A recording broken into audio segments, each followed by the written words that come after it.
Good afternoon. Hi everyone, welcome to your Thursday theatre chat. Thank you for braving the rain to be with us. I'm Lily Wolf, I'm the New Work Associate for Chautauqua Theatre Company. And it is such a pleasure to be here on this damp day with this brilliant group of artists. We are in the midst of our second new play workshop of the season, All the Little Boxes by Vichet Chum. Vichet, give us a wave. Hello, everyone. This is Vichet Chum, the playwright. We also have with us Eric, our dramaturg. Hello. Man, our director, and Fran, our drama lead directing fellow who is assisting on this project. Yes, this is the team. They have raced here in my vehicle from the rehearsal room at 12 miles an hour, of course, to spend a little time with you talking about the process, sharing a little bit of what's been happening inside the rehearsal room, and then they will be whisked right back off to that rehearsal room so that we can be ready to see you all tomorrow. So I'm going to just ask a couple of questions of this group, and then I know you all always have such brilliant and interesting questions to ask too, so we will allow a little time for that. We're also going to wrap up today just about 10 minutes earlier at 12:50 so that we can take a minute for VChat to visit with you all here if anybody would like to buy a signed copy of VChat's book. So we'll talk about that in just a little bit. But a slight different schedule per usual. So let's begin here. Could you all share with me, Man, Fran, anyone who would like to speak to it, we can answer collaboratively. Tell us a little bit about the work of this week. This is our staged new play workshop. And you've come in to spend 3 days in the rehearsal room, followed by a technical rehearsal in the morning and a performance, and then another technical rehearsal the next morning and a performance, and then one last performance. So you have a few chances to hear the play in front of an audience, see the play on its feet in front of an audience, and then kind of go back in and do a little bit of tweaking. But it is a wildly accelerated whirlwind of a process that you do here with us. Can you tell us a little bit about what were your goals coming in? And why and how is this particular kind of process useful to where the play is in its journey right now? Hi everyone. Vichet and I have worked on this play several times. It was an Audible commission. So the first time we actually did it was as a recording. Like we would rehearse with the actors and then it would be recorded like a podcast. And so, you know, that was the first time we sort of had a presentation of sorts, is hearing that. And the second time was in March, where we had them on their feet in front of stands. And this time, we had the really, truly delightful opportunity to add a couple of design elements and actually feel what it's like when they're moving around on stage. So that's, while all of that is happening, when we're moving them around on stage, and they're making choices about where their bodies are in the world, Vichet also has the ability to rewrite based on what he's noticing about that and also listening to the script. So today, I think we got like 60 new pages, which is so exciting, right? It's so exciting. And I can tell you, Vichet's an amazing rewriter. So I bet you with each performance, there will be slight changes. No expectations. No expectations. But knowing how this incredible writer really it really thinks about the levels of what these characters are going through, I think that's also possible. So this is a very unique opportunity to be able to collaborate with a dramaturg in this particular way as well, where usually the dramaturg is like talking to the writer. I'm using the brilliance of Eric Shethar all the time, going, what does this feel like or look like, and do we really need that sound cue? What is this world now becoming? And we're really seeing this play in 3 dimensions, in a way that we have never done before. And so y'all are the first that are going to be able to witness that. Yeah, and I just want to affirm what Nan was just saying in respects to how special this program is at Chautauqua. As a playwright, you don't have a ton of opportunities to sort of write in dimension, like right up on your feet, and to sort of see the thing materialize in front of you, and then go right back to the laptop and like use what the brilliant collaborators that you have, what they're doing, and apply it back onto the page. And so it's so thrilling to get the chance to really imagine what a production would look like. And this is the closest thing we're going to get to before a production would happen. So this is really unique that Chautauqua is supporting a program of this, of these resources and this caliber. It's really thrilling.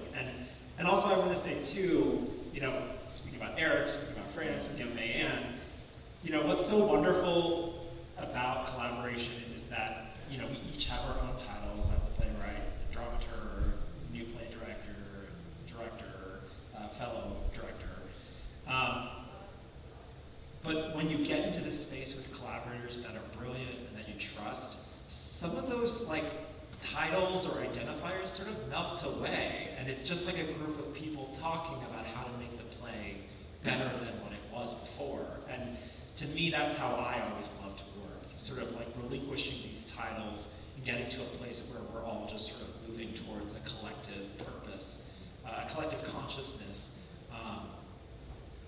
And that happens, you know, when people are really generous and willing to sort of to jump in with their ideas. And yeah, it's been really exciting this last few. I mean, I don't even know what day it is. It's been like 2 days, maybe. I only know because of the theater chat. Theater chats are on Thursdays. Okay, great. But yeah, I mean, I'm always sort of mesmerized by how much gets done in such a concentrated, small amount of time. And that's sort of like because the generosity of these artists. Yeah, okay, all right. I'd love to just get a little bit inside your head, if you could hold on to that microphone, Vicha. Can you tell us a little bit about where this play came from? Mayanne mentioned that it was an Audible commission originally, started as an aural experience. But why did you decide to write the story that we're going to experience this weekend? Yeah, so it was an Audible commission. So if you're not familiar, Audible does theater radio plays. And they record them, and they fully produce them with actors and directors. And I was offered this lovely commission. And so thinking about a play for that assignment, you know, I was thinking about like, what sort of story do I want to tell sonically? And it reminded me, or it took me straight back to one of my very first day jobs in New York City. I used to work as a personal organizer, professional moving administrator, whatever you want to call it. I would essentially go into people's homes and help them either organize their things, find solutions for them about their spaces, de-hoard some people. And so it was quite the landscape of things I did, but it was a hell of an introduction to New York City, in that I would find myself very intimately connected to people, to complete strangers, people I've never met before. I would be in their closets with their second dead husband's clothes, and I would be putting my hands in the pockets of these like artifacts that these people were holding on to. I was sort of seeing people, the way in which people endow their material things with so much purpose and, you know, just like everything.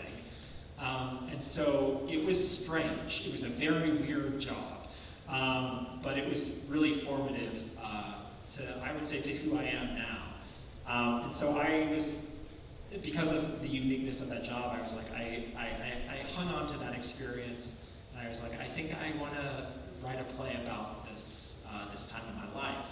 And so, yeah, that's the story that we're some abstracted version of that experience. Essentially, it's about a young-ish guy who has been he's just recently gotten this job and is sort of moving through different spaces in New York City, trying to help people the best that he can, but also sort of coming to terms with some of the stuff, some of the baggage that he himself is also holding on to. Yeah, and it's been really incredible and lovely to sort of find the different textures of of the characters in the play. I met a ton of different clients that were quite unique and unicorns unto themselves. And actually the fun part was kind of thinking back on the Rolodex of clients that I used to have and thinking about these people that I really connected with and sort of selecting who I think would fit, who would be intuitive for this story. Yeah, it's been really thrilling. One of the pleasures of being in rehearsal with the playwright is that we'll read a scene and we'll be like, woof, what a situation. And then he'll say, that really happened. So I'm excited for y'all to watch it and wonder what really happened. Thank you, beautifully said.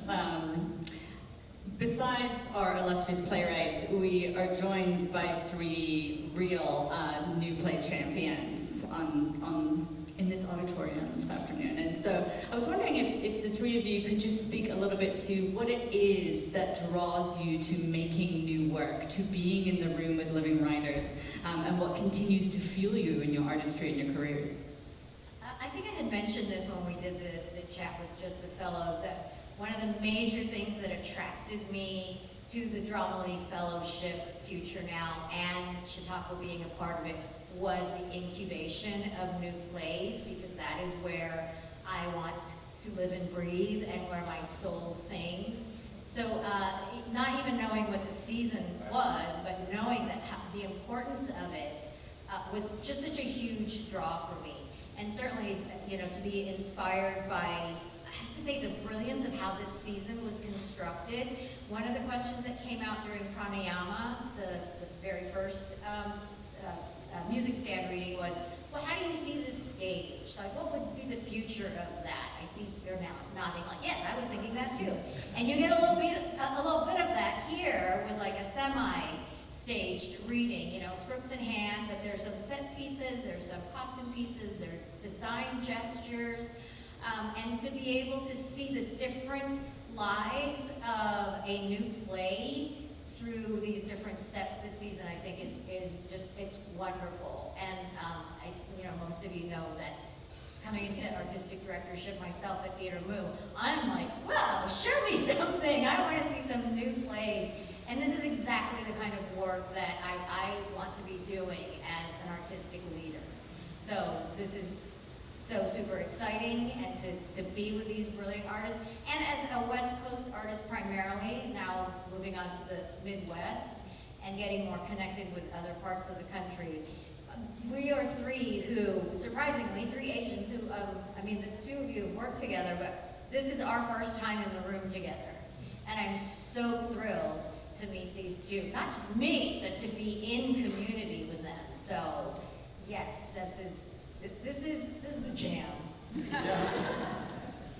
I think there's maybe a part of me that's drawn to new plays because I'm a nosy person, and like I am curious about how these things get made, and so to get to be there is amazing. And then also kind of what you were talking about, Bichette, that we all have our prescribed roles, but when we get into the real part of a conversation, a lot of that falls away, and it is really just that, a conversation of all of us asking questions that get us somewhere that any of us alone, or even just the 2 of us talking about a scene, wouldn't get there, because everyone's bringing, the actors very much included, our design fellows very much included, they're bringing their own perspective to it, and so we get this really incredible cross-section in the room. It's not representative of everyone, but it's a lot of people, a lot of brilliant people who come at it from different disciplines, different life experiences, and that just really enriches the play. And it's a play, again, that is so much about trying to capture a city in a snapshot, and so I think this play particularly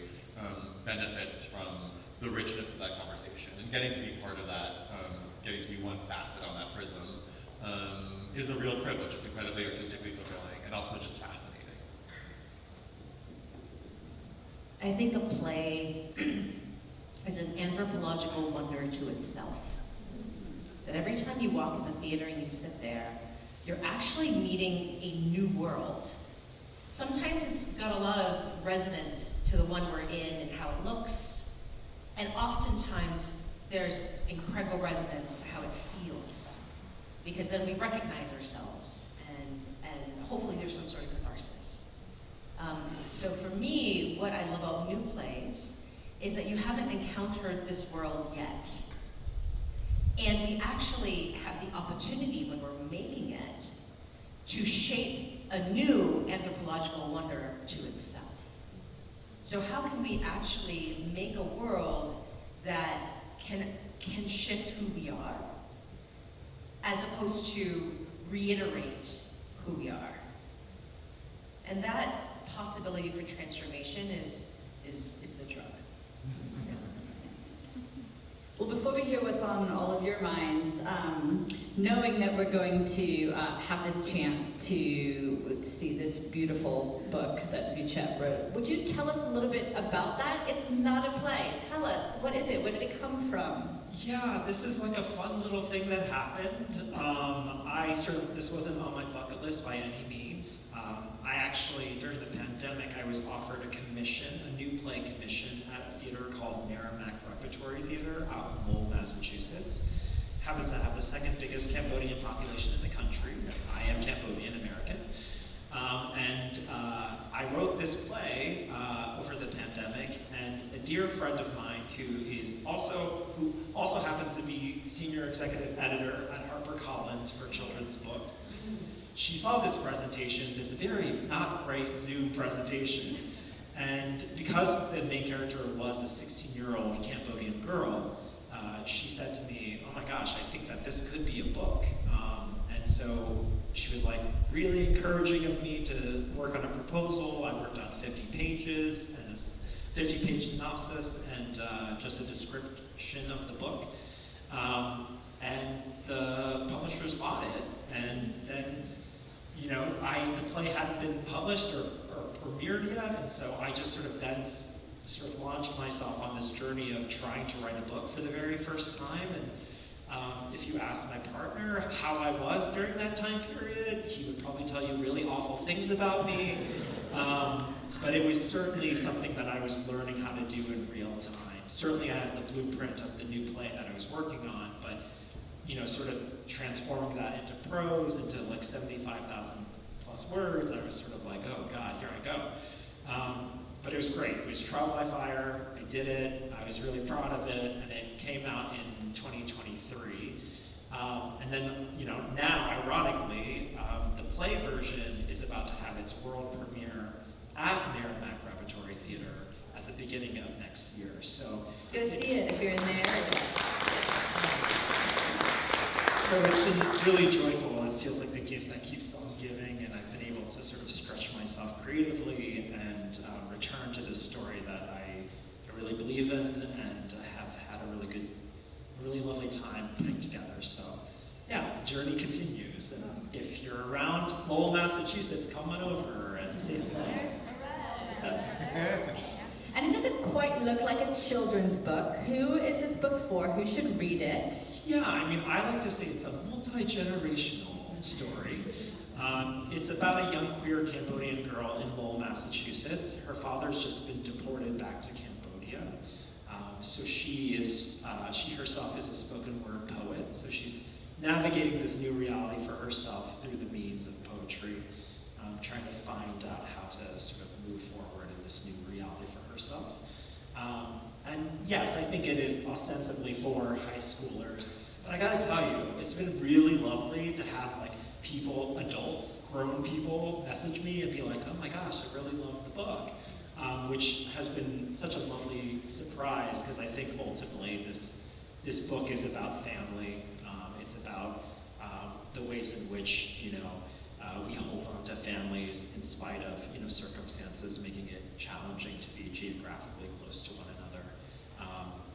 It's about community. It's about how community holds a young person when they have to go through an experience like this of losing connection with their father.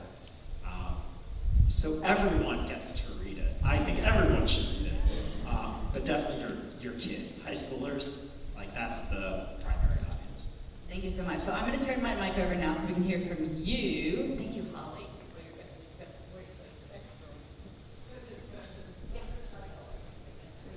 Queen. Queen, Kween.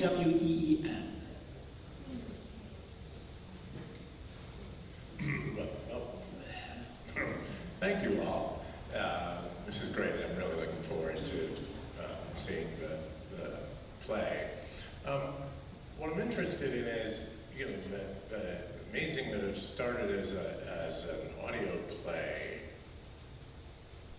because even the title is a visual, right? So the first thing I think of is what are we going to see? And when you describe what the play is about, you know, the connection of people to things is part of it as well. So I was wondering, and maybe this is a percentage time question, what percentage of time are you spending on the rewrite and the lines, as opposed to, boy, I'm getting a visual of what this is going to look like, and what the design is going to be, and what the interaction of people with the scenic design is going to be?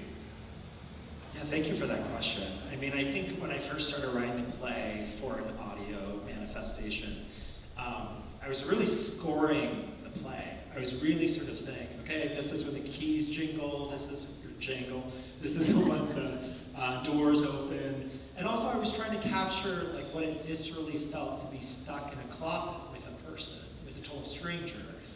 And different closets sound different. You know, like there's a very unique experience to that experience, that human experience.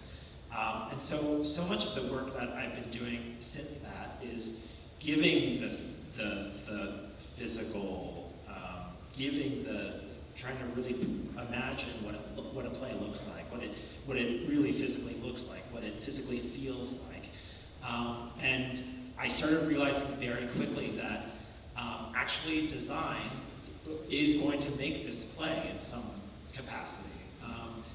Certainly I'm always of the mind that like plays can be made out of nothing, just like a person standing on a stage.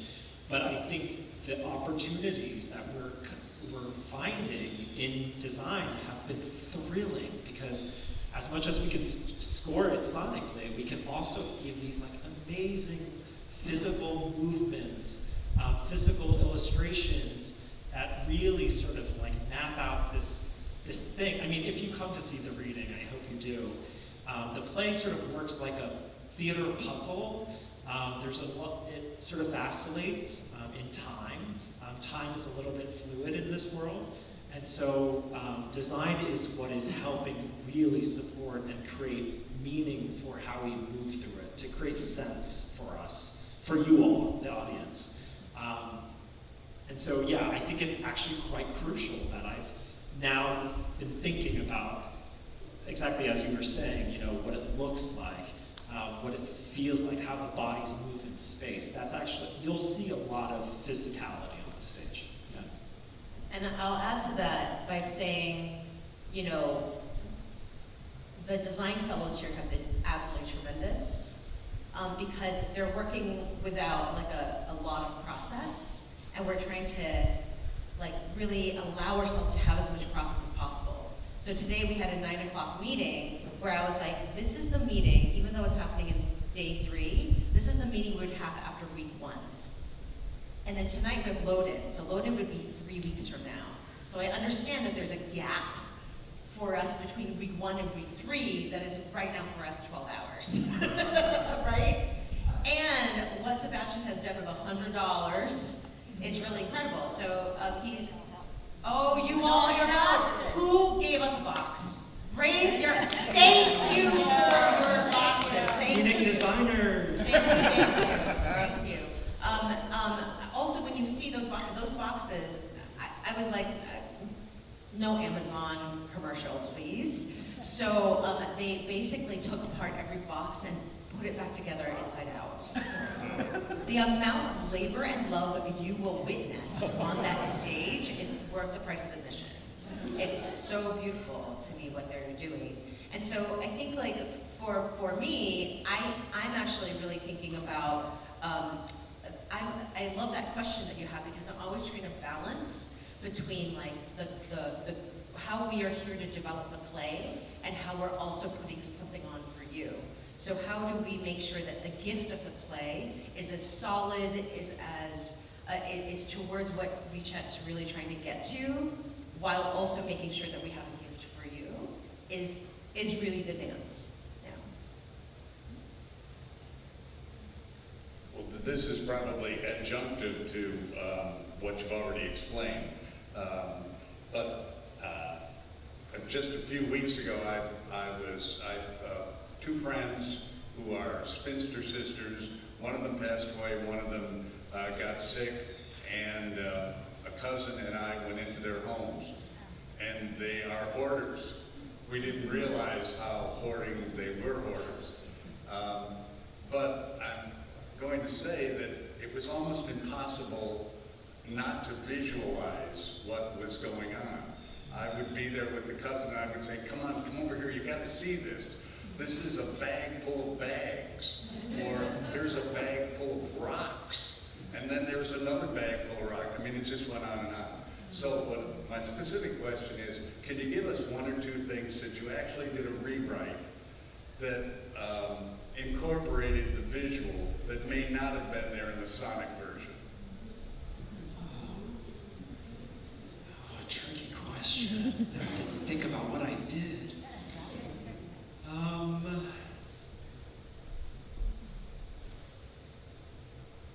I've also found a bag of rocks before in a family medicine. But you've been doing rewrites, so I'm sure there are some things that happen. Yeah.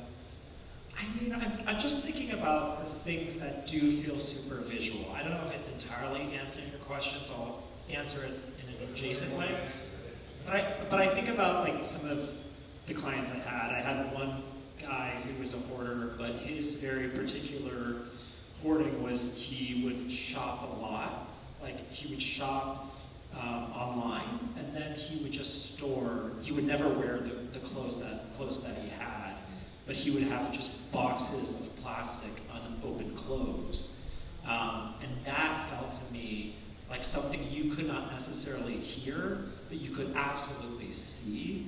And the peculiarity of seeing that felt so theatrical to me. Because I think, you know, per your example, I think sometimes we think of hoarding as just like a hygiene thing, or that it's like there are cockroaches or vermin or whatever, and it's like messy. But sometimes there's an orderliness to it that is so specific and says so much about what a person is going through. And so, you know, that's something I try to really articulate in this. Oh, another thing, there was a person who, this is based on a real person, a client was moving from her very big Rhode Island Newport mansion to an Upper East Side apartment, and she was being supported by her family, and this makes it into the play. I don't think it's a spoiler, but she had just boxes of designer clothes, like just boxes and boxes of designer clothes. And not in a way that was like with care. It wasn't stored with care. It was just like all these thousands of dollars of clothes, like wadded into boxes.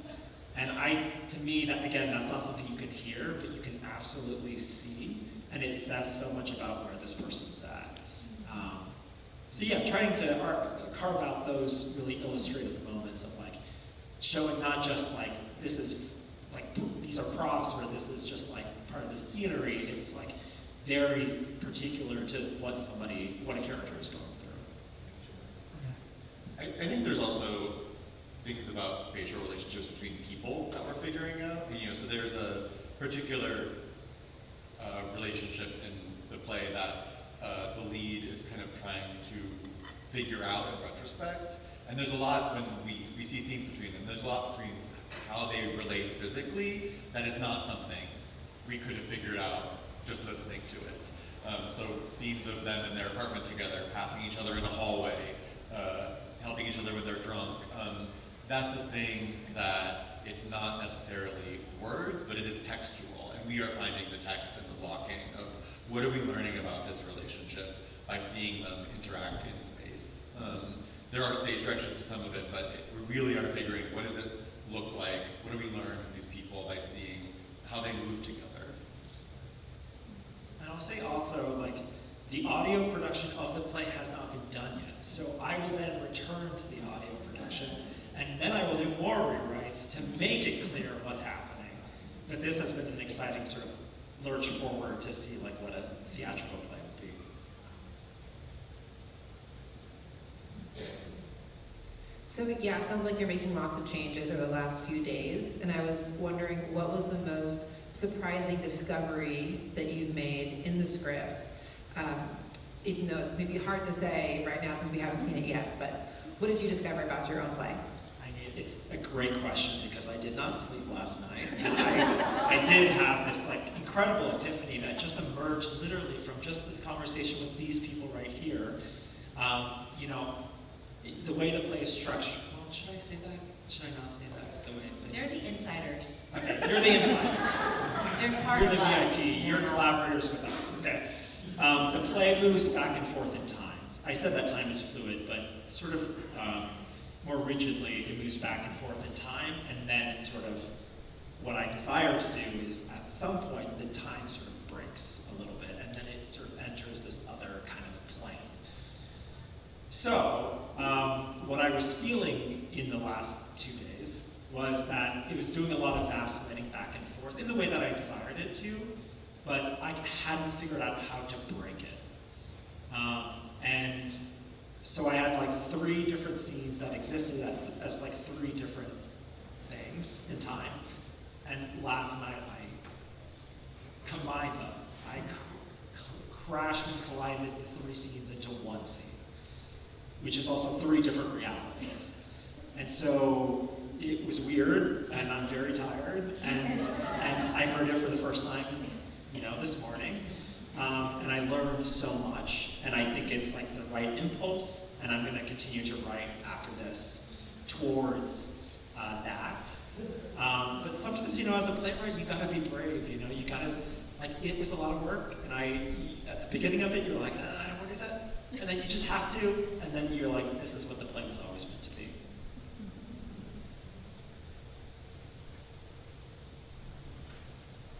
Well, this is related to that question.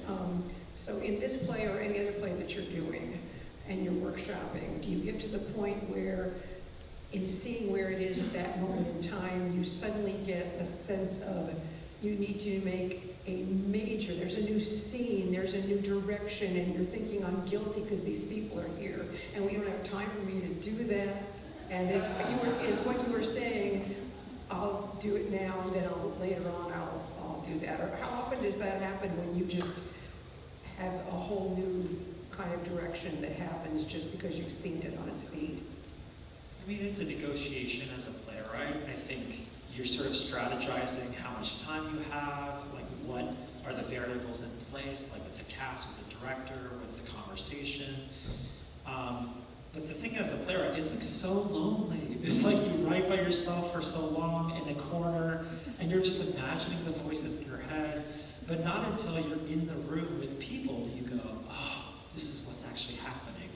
And so, because you have the attention, because you have the collaborators with you, because you have wonderful actors who are like, I'm paid to be here for you, you want to meet the moment as much as you can. And so, you know, for myself, I try to work really hard, you know, in these workshops because, you know, I'll get to sleep afterwards. And at the same time, because I'm such an intense people pleaser, I also know that sometimes I have to set boundaries for myself, and sometimes I have to say, it's like 1 o'clock, I actually need to go to sleep because my brain is not helpful to me right now. And so, yeah, I mean, I think it happens a lot. I mean, workshops are where it's like the bread and butter of theater, the creative process. It's like where I get to actually see how the play is working. And then, you know, stepping into like an actual production, that's when it really goes into full drive. And so I just try to make the most of all the opportunities I get. I think we also create a shorthand. Like, I remember us going, that's a next week note after the workshop. You know, that's a this kind of note. That's a tomorrow note. That's a right in, right now note. You know, that is like constantly happening and emerging. Can I add to that? What was really lovely was to watch this process just like 10 minutes ago of what, you know, Marianne is so giving and saying, what do you need? What is going to be most helpful? Do we get up on our feet? Do we stay at the table? What is going to help you?